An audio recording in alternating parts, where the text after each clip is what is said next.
সূরা বাকারা আমল দিয়া দিছি আলহামদুলিল্লাহ, এখন ভালো সুস্থ। কার কথা? নবীর কথা। বলেন কার কথা? লিকুল্লি শাইইন সিনাম ওয়া সিনামুল কুরআন আল বাকারা।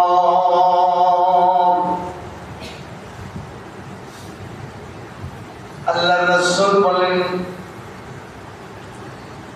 প্রত্যেকটা জিনিসের বস্তুর সেরেতাজ আছে, সর্দার আছে,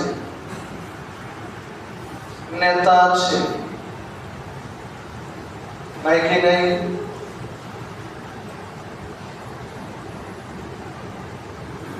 আল্লাহ নবী বলেন লিকুল্লি শাইইন সিনাম। তিরমিজি এবং মুসলিম শরীফ দুটোই আছে।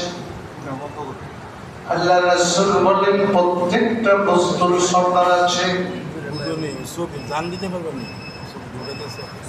আল্লাহ নবী বলেন শোনো আমার উম্মত, এই কোরআনের সর্দার হলো সূরাতুল বাকারা। কি বলেন? সূরাতুল,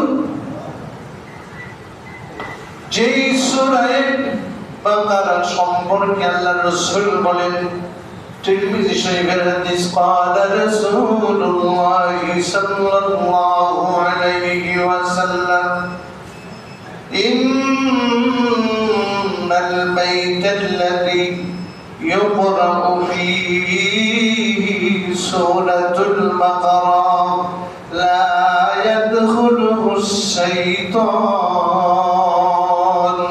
أو كما قال عليه الصلاة والسلام।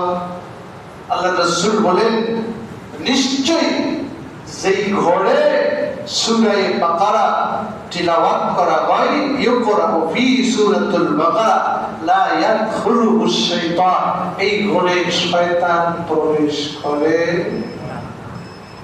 এই হাদিসের ব্যাখ্যায় মুহাদ্দিসিনে কেরাম বলেন সারা পৃথিবীর মানুষ যদি আপনার বিরুদ্ধে জাদু করে, টুনা করে, সেহের করে, তাইলে এই জাদু টোনা বুলেট প্রুফের মতো আপনার থেকে ফিরে যাবে। যদি আপনার মধ্যে সূরা বাকারা ফখর করে, ফখরের জন্য নয়, অহংকার হিসাবে নয়, ফখরের জন্য নয়, বিনয়ের সাথেই বলেছি।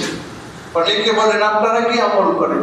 আলহামদুলিল্লাহ বুকে হাত দিয়ে বলতে পারি সূরা বাকারা, সূরা বাকারা যে আয়াতগুলি সম্পর্কে রাইসুল মুফাসসিরিন হযরত আব্দুল্লাহ ইবনে মাসউদ রাদিয়াল্লাহু তাআলা তাফসীরে আনওয়ারুল কুরআনের রেফারেন্স, তাফসীরে মাযহারির রেফারেন্স বলা হয়েছে আব্দুল্লাহ ইবনে মাসউদ রাদিয়াল্লাহু তাআলা তিনি বলেন পরিপূর্ণ সূরা বাকারা যদি সম্ভব না হয়, কারণ কোরআনের সর্বশ্রেষ্ঠ সূরা, কোরআনের সবচেয়ে বড় সূরা, এটার নাম হচ্ছে সূরাতুল বাকারা।